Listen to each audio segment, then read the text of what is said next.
hatid na kita. Ha? Eh, kasi baka makita ka ng mom ko. Sabihin niya, boyfriend pa kita.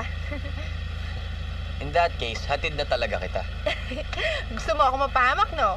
Hindi, gusto ko lang talagang maging totoo yung iniisip ng mami mo. O, sige na. I'll go na.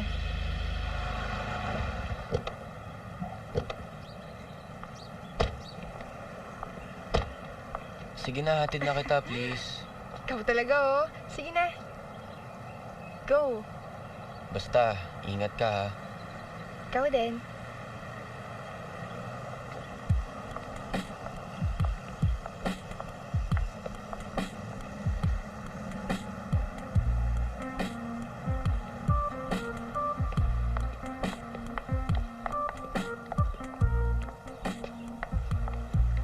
Sumunod naman kayo.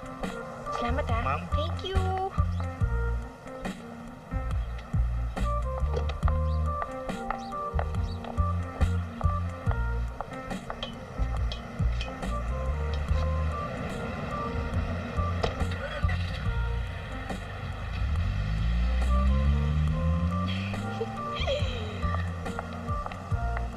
Kuya! Pasing! Ma'am? Salamat, ha?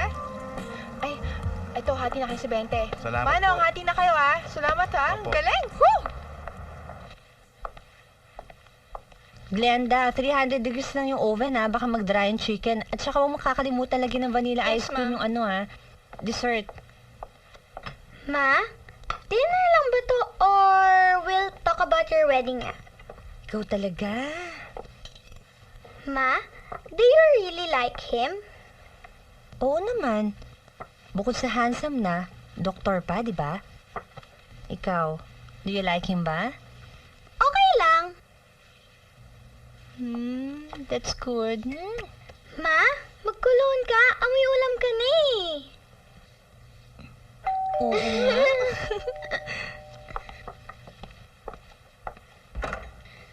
Hi! Ikaw si Anton? At ikaw naman si Gail. O, ito, para sa'yo. Thank you! Tama nga si Mami. Gwapo ka nga at mukhang doktor. Thank you.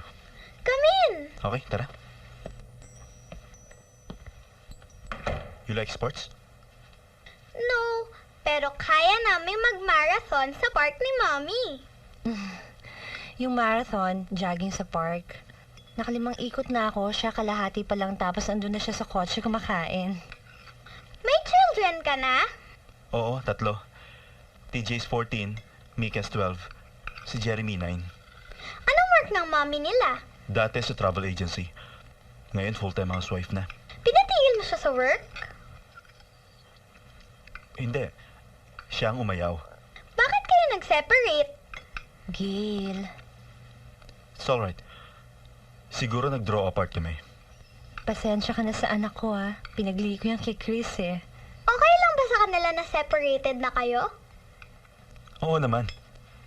It's been what? 4 years na rin. Pero madalas ko naman sila makita eh. Ako nga eh. 2 times ko pala nakikita ang daddy ko. Separated din kasi sila ng mami ko eh. Plano nga naming dalawa, puntahan ko siya sa Canada this summer. Ha? Hi! Galing akong Laguna. Lahat ng pasalubong ko, puro pahaba. Espasol, pastila, shingaling. Sandali ah. Excuse us. Gail, halika.